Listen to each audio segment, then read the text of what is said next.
15장 1절부터 15절까지 말씀 제가 읽어드리겠습니다. 요셉이 희종하는 자들 앞에서 그 정을 억제하지 못하여 소리질러 모든 사람을 자기에게 물러가라 하고 그 형제들에게 자기를 알리니 그때에 그와 함께 한 다른 사람이 없었더라. 요셉이 큰 소리로 우니 애굽 사람에게 들리며 바로의 궁중에 들리더라.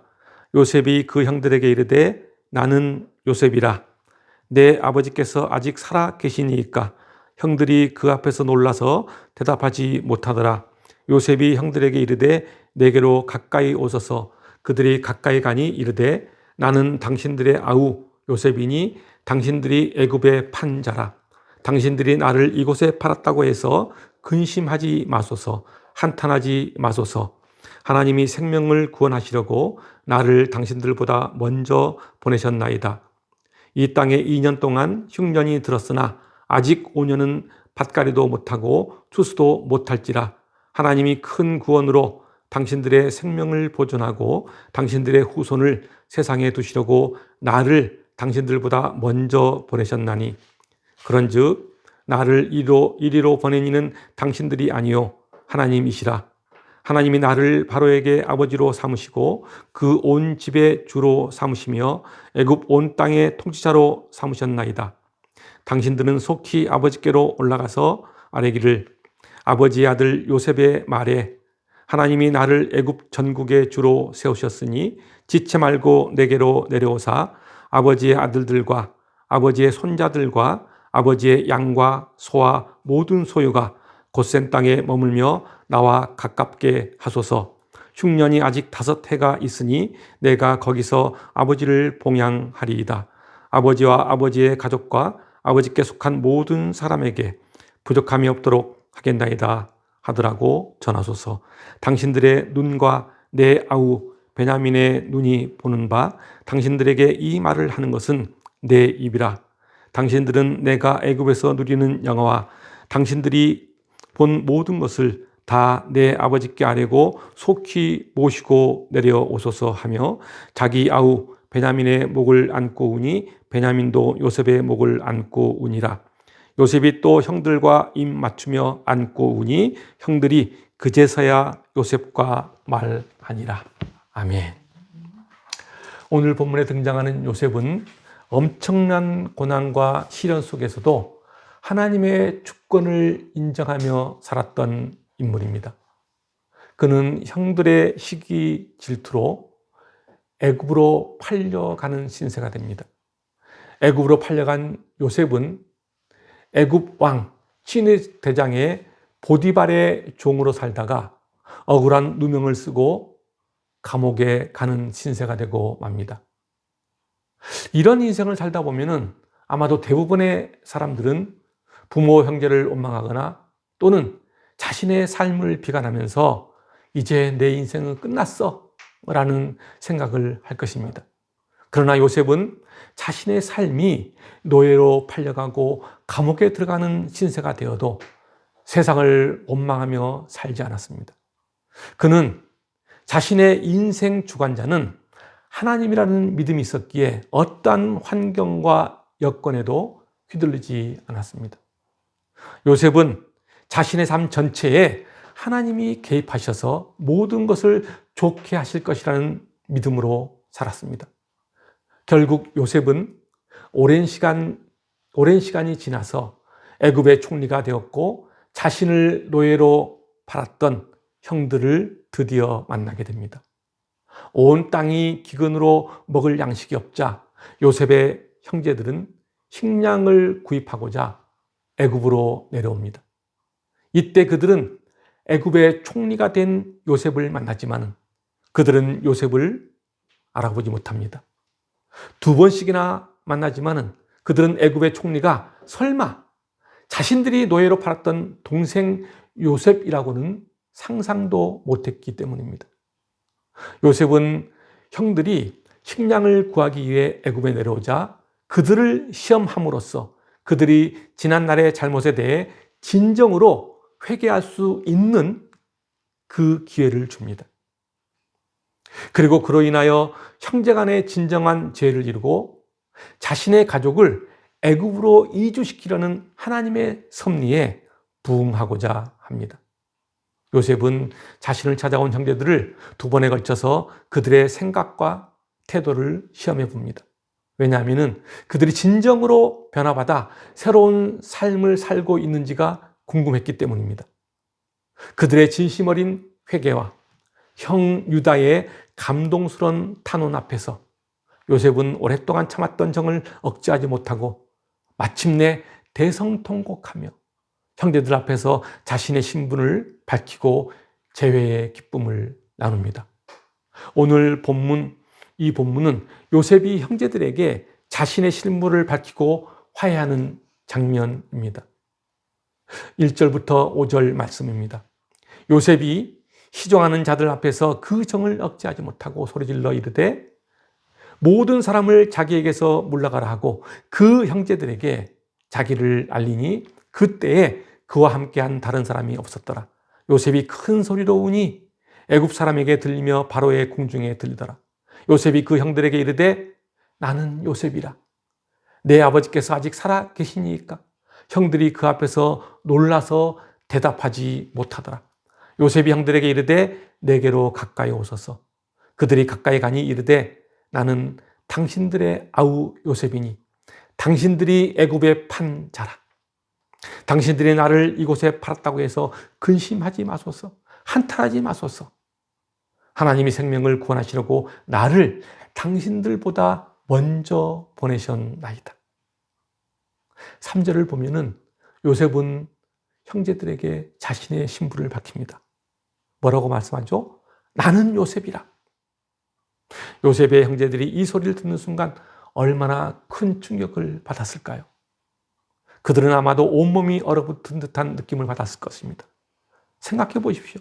먼 이국 땅에 노예로 팔아버린 동생이 이제는 자신들의 생사 여탈권을 쥔 총리의 모습으로 나타났으니 얼마나 두렵고 놀랐겠습니까? 그러나 요셉은 그들을 보복하거나 심판하려는 것이 아니라 그들을 기근에서 구하고 형제간의 화해를 이루기 위해 용서하는 마음으로 그들을 만났던 것입니다. 물론 이것은 형제들의 진실된 회개가 있었기 때문입니다. 만약에 형들이 여전히 진실된 회개가 없었다면 요셉은 여전히 그들 앞에 두려운 존재로 머물러 있었을 것입니다. 그렇습니다. 형제들의 진실된 회개는 요셉을 두려움이나 심판자로 만나는 것이 아니라 기쁨 가운데 만나는 자리인 것입니다. 이 같은 모습은 우리가 진정 자신의 잘못을 뉘우치고 회개하는 자만이 장차 다시 나타나실 주님을 기쁨으로 만나게 될 것임을 시사하고 있는 것입니다. 오늘 본문 5절을 보면 요셉은 자신들의 형제들에게 이렇게 말합니다. 당신들이 나를 이곳에 팔았다고 해서 근심하지 마소서, 한탄하지 마소서. 하나님이 생명을 구원하시려고 나를 당신들보다 먼저 이곳에 보내셨다고 말하고 있습니다. 요셉은 자신을 애굽의 노예로 팔아버린 형들을 원망하지 않았습니다. 오히려 그들을 위로하면서 근심하지 말고 한탄하지 말라고 합니다. 그 모든 일은 하나님의 주권적 섭리의 결과라는 것입니다.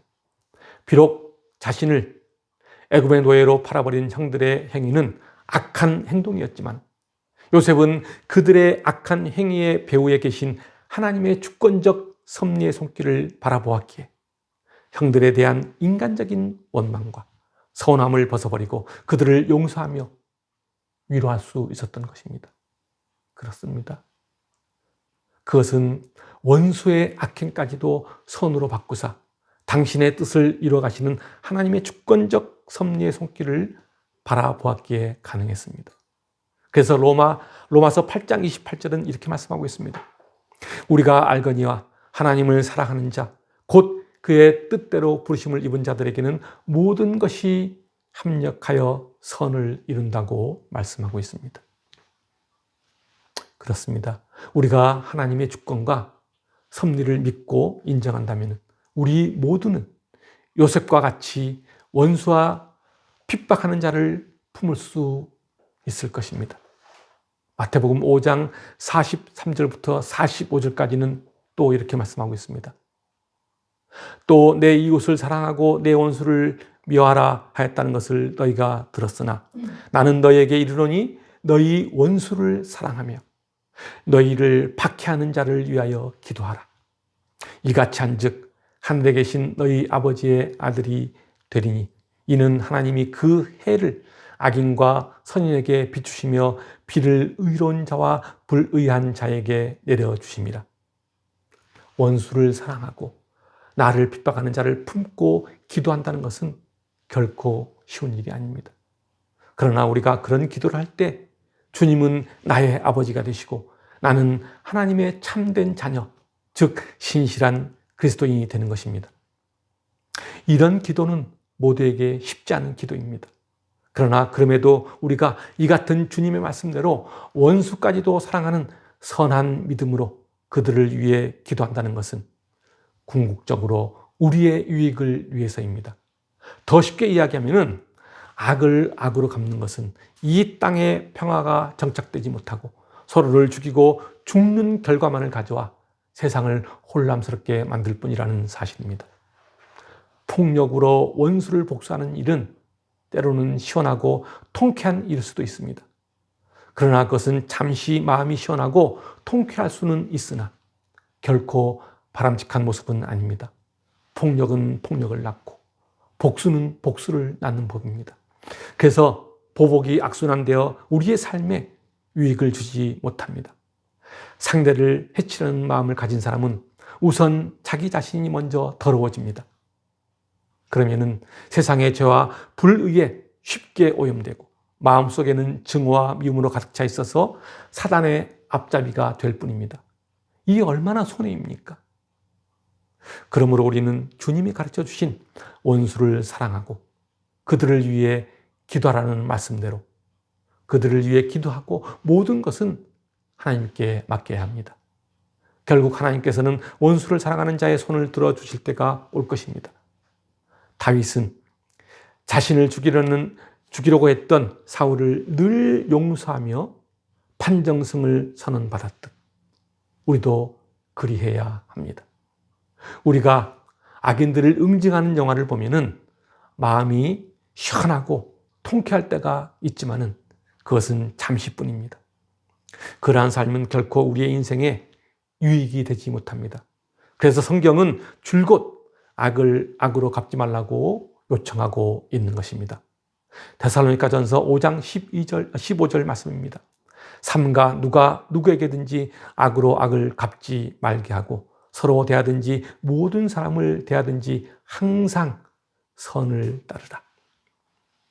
그렇습니다. 누구에게든지 악을 악으로 갚지 말고 모든 사람을 선으로 대해야 합니다. 우리는 요셉과 같이 매사에 하나님의 주권과 섭리를 인정함으로 주님의 말씀대로 원수까지도 사랑하는 선한 믿음의 사람들이 되어야 합니다. 그 믿음을 소유하는 여러분들이 되길 바랍니다. 오늘 본문 5절을 다시 보면은 요셉은 자신들의 일로 두려워 떨고 있는 형들을 위로하며 이렇게 말합니다.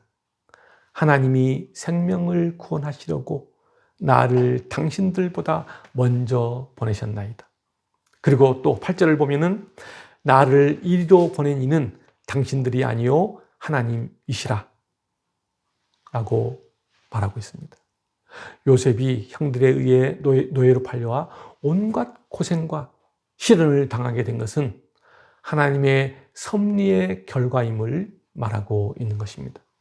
그렇습니다. 요셉은 자신의 고난 뒤에는 하나님의 원대한 뜻이 있었음을 깨달았습니다. 그랬기에 그는 고난과 시련 중에도 소망을 잃지 않고 인내할 수 있었던 것입니다. 요셉이 고난과 시련을 극복할 수 있었던 중요한 요인이 바로 여기에 있는 것입니다.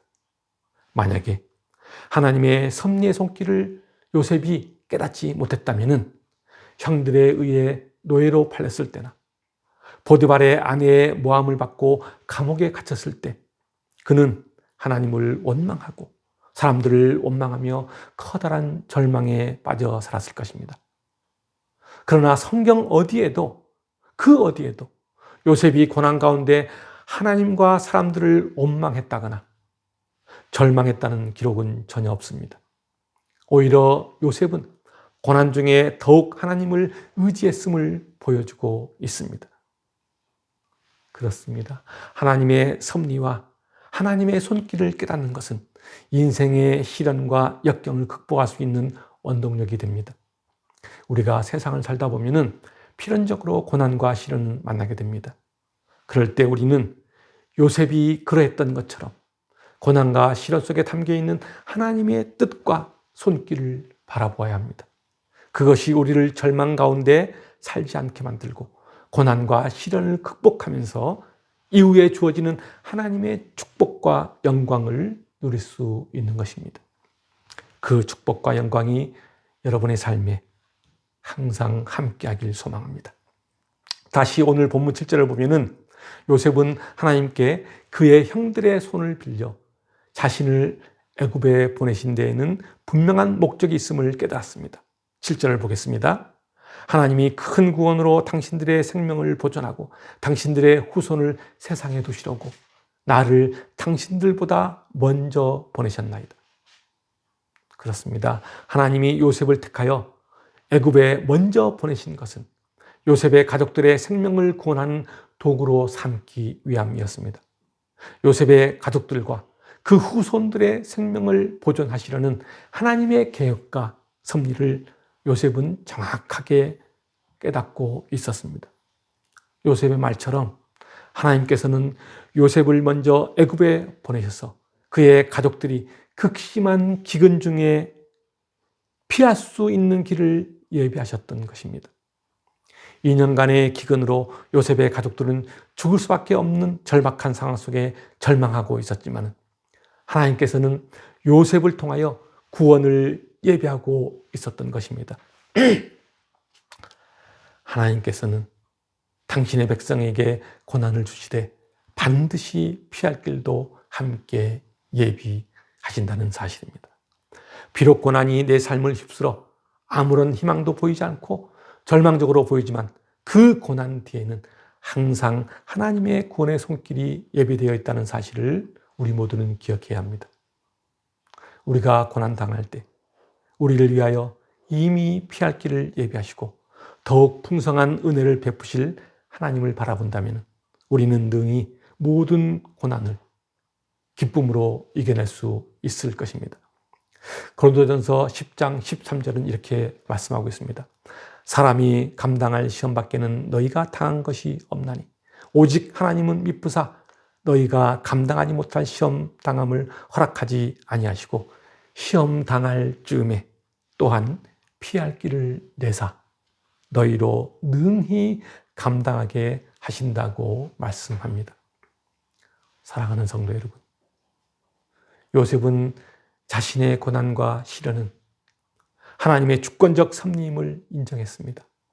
그의 고백과 같이 이 세상에 일어나는 모든 사건의 배후에는 하나님의 주권적 섭리의 손길이 있음을 기억해야 합니다. 그 섭리를 인정하는 삶이 복된 인생입니다. 여러분 모두가 주님의 손길로 복된 인생을 사시기 바랍니다. 오늘 본문 9절과 10절 그리고 13절을 보면은 요셉은 결국 자신의 모든 가족들을 애굽으로 초청합니다. 9절과 10절 말씀입니다. 당신들은 속히 아버지께로 올라가서 아뢰기를 아버지의 아들 요셉의 말에 하나님이 나를 애굽 전국의 주로 세우셨으니 지체 말고 내게로 내려오사 아버지의 아들과 아버지의 손자들과 아버지의 양과 소와 모든 소유가 곧센 땅에 머물며 나와 가깝게 하소서. 그리고 13절 말씀입니다. 당신들은 내가 애굽에서 누리는 영화와 당신들이 본 모든 것을 다 내 아버지께 아뢰고 속히 모시고 내려오소서. 요셉은 형들을 향해 아버지 야곱을 속히 모시고 애굽으로 내려오도록 당부합니다. 그러면서 그는 자신을 애굽의 총리로 세운 것은 모두가 다 하나님에 의한 것이라고 고백합니다. 이 같은 요셉의 고백은 하나님은 이 세상의 모든 역사의 주관자로 알았음을 의미합니다. 우리가 살아가는 이 땅과 우리가 살아온 역사는 하나님의 오묘한 섭리와 역사하심이 있습니다. 그저 무의미한 사건이나 우연한 사건 속에서 우리는 하나님의 섭리와 하나님의 역사하심이 있다는 사실을 깨달아야 합니다. 그럴 때 우리는 세상 속에서 하나님의 뜻을 발견할 수 있으며 하나님의 부르심의 목적을 따를 수 있을 것입니다. 오늘 본문 11절을 보면은 요셉은 흉년이 아직 5해가 있으니 내가 거기서 아버지를 봉양하리이다. 아버지와 아버지의 가족과 아버지께 속한 모든 사람에게 부족함이 없도록 하겠나이다 라고 말합니다. 요셉은 당시 세계 최강국인 애굽의 총리가 되었어도 아버지 야곱에게 자식된 도리를 다하겠노라고 말하고 있습니다. 그렇습니다. 하나님을 진실로 경외하는 자는 부모에게도 자식된 도리를 다합니다. 사실 부모에 대한 도리를 다하지 못하는 사람이 어찌 하나님을 경외한다고 말할 수 있겠습니까? 눈에 보이는 부모를 제대로 섬기지 못하면서 눈에 보이지 않는 하나님을 잘 섬긴다는 것은 있을 수 없는 일입니다. 요셉은 오늘 본문에서 줄곧 하나님이 나를 이 땅 애굽에 당신들보다 먼저 보내셨다고 고백하고 있습니다. 먼저 보낸 목적은 생명을 구원하시려고 보내셨다는 것입니다. 하나님이 요셉을 애굽 땅에 먼저 보낸 것은 당신의 언약 백성을 보호하고 큰 민족으로 번성케 하시기 위함도 있지만은 더 중요한 계획은 형들과 막힌 담을 허물기 위함입니다. 14절과 15절을 보면은 이렇게 말씀하고 있습니다. 자기 아우 베냐민의 목을 안고 우니 베냐민도 요셉의 목을 안고 우니라. 15절 요셉이 또 형들과 입 맞추며 안고 우니 형들이 그제서야 요셉과 말하니라. 요셉이 먼저 자기의 친동생 베냐민의 목을 안고 울고 그리고 이어서 형들과 입 맞추며 안고 울자. 그때까지 애굽의 총리라는 신분 앞에서 주눅들어 있었던 형들의 마음이 풀어집니다. 그리고 요셉과 말하기 시작합니다. 이 말씀을 자세히 들여다보면 그동안 요셉과 형들 사이에 막혀있는 보이지 않는 벽, 즉 담이 존재하고 있었다는 것을 알 수 있습니다. 그러나 요셉의 적극적인 행동으로 그 벽, 그 담이 무너짐을 볼 수 있습니다. 그렇습니다. 하나님은 요셉을 애굽에 먼저 보내 애굽의 총리로 세우셔서 형들과 막혀있던 담을 허물게 하셨듯이 하나님은 당신과 우리 사이에 막혀있는 담을 허물기를 원하십니다. 하나님과 우리 사이에 막혀있는 담을 허물기 위하여 하나님은 이 땅에 예수님을 보내셨습니다. 이 땅에 예수 그리스도를 먼저 보내신 목적은 우리와 하나님 사이에 막힌 담을 허물게 하기 위함입니다. 우리가 고난에 처하든 영광에 처하든 가난에 처하든 부귀에 처하든 범사에 감사하는 삶을 살 수 있는 것은 예수 그리스도가 우리를 위하여 막힌 담을 허물어 버리셨기 때문입니다. 이 땅에 먼저 오신 예수님이 막혀있던 담을 허무심으로 우리는 새 생명으로 다시 살게 된 것입니다.